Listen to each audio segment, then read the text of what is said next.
Selamat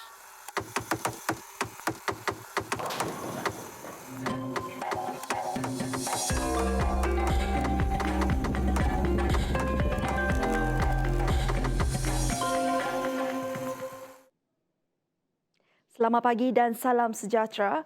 Saya Mara Suji untuk ringkas TVS. Majlis Pencatatan Jambatan Batang Lupa di Sebuyau kira-kira 111 km dari Kuching yang dijadualkan pada Khamis ini terpaksa ditangguhkan ke suatu tarikh yang akan diberitahu kelak.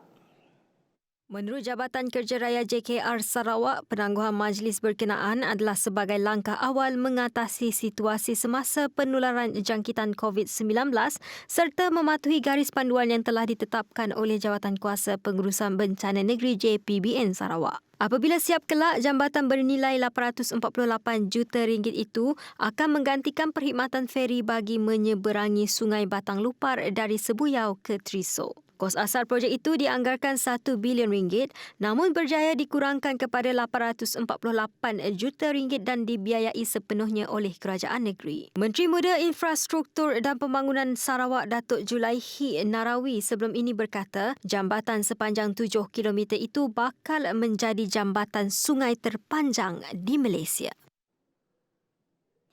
Jabatan Kesihatan Negeri Sarawak telah mengisytiharkan 6 kluster baru pada Selasa, manakala kluster Keranji Tabuan di daerah Kuching diisytiharkan tamat selepas tiada kes baru dikesan dalam tempoh 28 hari. Antara 6 kluster tersebut adalah kluster Geronggang dan kluster Mas Merah di Sibu, kluster Univista Semarahan, kluster Kampung Sungai Maung, kluster Gelong Kapit serta kluster Kidurong 2 Bintulu. Ini menjadikan terdapat 21 kluster COVID-19 yang masih aktif di Sarawak. Sementara itu, Perintah Kawalan Pergerakan diperketatkan di Kampung Sungai Maung, Kuching akan dilaksanakan mulai 17 Februari sehingga 2 Mac 2021. KKM melaporkan situasi kes COVID-19 di Kampung Sungai Maung, bahagian Kuching, Sarawak. Dan KKM mengesahkan peningkatan kes secara mendadak, iaitu dalam tempoh 12 hingga 15 Februari sebanyak 13 kes positif COVID-19 telah direkodkan yang melibatkan lokaliti ini. Pada masa yang sama, Jawatankuasa Pengurusan Bencana Negeri Sarawak JPBNS turut melaporkan satu kematian baru melibatkan warga emas berusia 83 tahun berasal dari Nangga Banjor di daerah Song Sibu. Bagi kes positif baru COVID-19 pula, sebanyak 193 kes dikesan di Sarawak di mana Sibu mencatatkan kes tertinggi dengan 105 kes. Daerah Samarahan telah bertukar status daripada status jingga kepada status merah dengan sejumlah 57 kes jangkitan tempatan dikesan. Daerah Kuching pula telah bertukar status daripada status kuning kepada status jingga. Sementara itu, Malaysia mencatatkan 8 lagi kes kematian baru akibat COVID-19 menjadikan jumlah kumulatif kes kematian negara sebanyak 983 kes. Dalam masa sama, sebanyak 2,720 kes baharu COVID-19 dilaporkan dan jumlah kumulatif kes jangkitan virus itu di negara ini adalah 269,165 kes. Ketua Pengarah Kesihatan Tan Sri Dr. Noh Hisham Abdullah berkata, kesemua kes baharu itu melibatkan kes tempatan. Tiada sebarang kes import direkodkan dalam tempoh 24 jam. Pada Selasa juga, seramai 5,718 pesakit sembuh dan dibenarkan pulang. Ini menjadikan jumlah pesakit yang sembuh mengatasi angka jangkitan baharu. Kementerian Kesihatan turut memaklumkan terdapat 19 kluster baharu dikenal pasti. Kita beralih ke perkembangan seterusnya. Vaksin berasaskan messenger RNA mRNA adalah selamat untuk digunakan. Menurut pakar perubatan keluarga, Dr. Maziah Ishak, mRNA dihasilkan dengan menggunakan teknologi dan tidak diambil daripada haiwan maupun manusia. Benda ni dibuat secara teknologi dihasilkan yang mana dia ada jujukan genetik.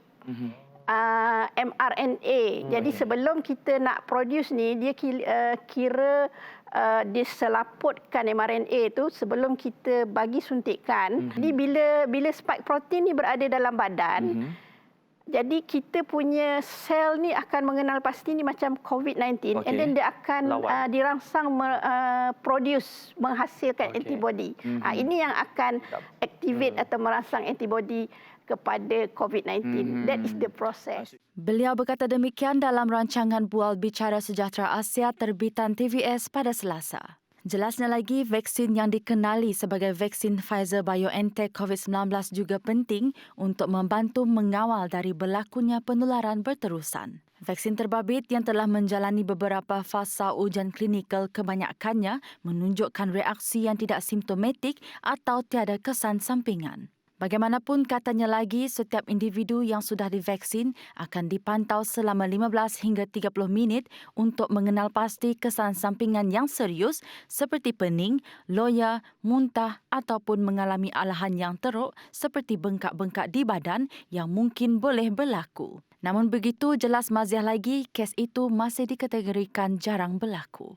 Yang selepas 2-3 hari itu adalah apabila vaksin masuk ke dalam badan, dia berinteraksi untuk antibody to produce. Masa itulah kita akan rasa macam demam-demam. Sebab tu orang kata kenapa lepas vaksin ada yang demam. Sebab antibody tu dia bagus. Dia merangsang bila vaksin tu masuk, antibody kita keluar. Jadi dia nak lawan kepada benda yang aku kata macam dia kena ini COVID-19. Jadi dia mesti produce antibody untuk lawan.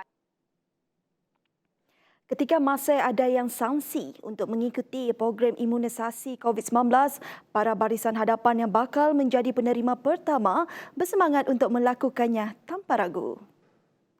Menurut Guru Sekolah Kebangsaan PAUN Temaga Sematan, Sofina Litinyoeb, sebagai seorang pendidik, beliau telah bersedia untuk menerima vaksin kerana beliau percaya inilah satu-satunya inisiatif yang memungkinkan kembalinya sesi persekolahan seperti biasa. Saya berpendapat bahawa program pemvaksinan COVID-19 ini adalah satu cara yang baik. Tentu sekali saya menerima program pemvaksinan ini untuk mempersiapkan diri saya apabila sesi persekolahan dibuka kelak. Dan selain itu, rasanya program ini dapat membantu menghalang penularan penyakit ini. Senada dengan Sofina, seorang pegawai perubatan, Franco Joseph, menyatakan vaksin ini juga kelak akan mampu mengurangkan penularan COVID-19. Saya berpendapat bahawa program vaksinasi COVID-19 kebangsaan merupakan satu inisiatif kerajaan yang cukup bagus untuk kita rakyat Malaysia. Sekiranya kita menerima vaksin tersebut, ianya akan menghasilkan imuniti di dalam badan kita. Jadi kepada orang ramai, marilah kita bersama-sama menerima vaksin tersebut agar ia dapat membantu untuk mengurangkan penularan sekaligus memutuskan rantaian COVID-19 di negara kita. Kerajaan telah menyediakan 5 kaedah pendaftaran menerusi dalam talian atau secara manual untuk orang ramai mendapatkan suntikan vaksin COVID-19 di negara ini.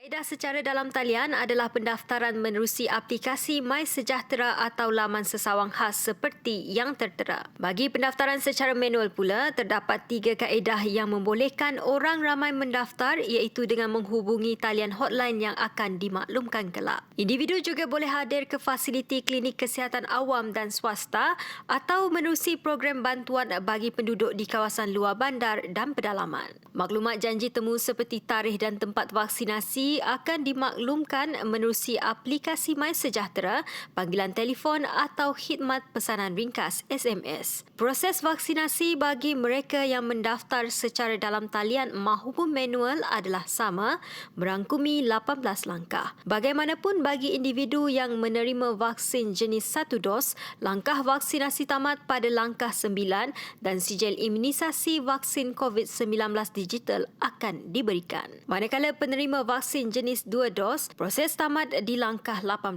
Sementara itu, menurut Menteri Sains, Teknologi dan Inovasi Khairi Jamaluddin, sebanyak 312,390 dos vaksin Pfizer-BioNTech COVID-19 akan diterima dalam penghantaran pertama ke Malaysia pada 21 Februari depan. Vaksin berkenaan akan diterbangkan dengan penerbangan Mascargo ke lapangan terbang antarabangsa Kuala Lumpur KLIA dan ia akan diasingkan sebelum dihantar ke pelbagai tempat penyimpanan vaksin di seluruh negara. Jawatankuasa Pengurusan Bencana Negeri Sarawak JPBNS pada Selasa mengumumkan 2 kawasan terbaru dilaksanakan Perintah Kawalan Pergerakan diperketatkan PKPD. Lokasi tersebut ialah Kampung Sungai Maung Kuching dan Taman Univista Kota Samarahan.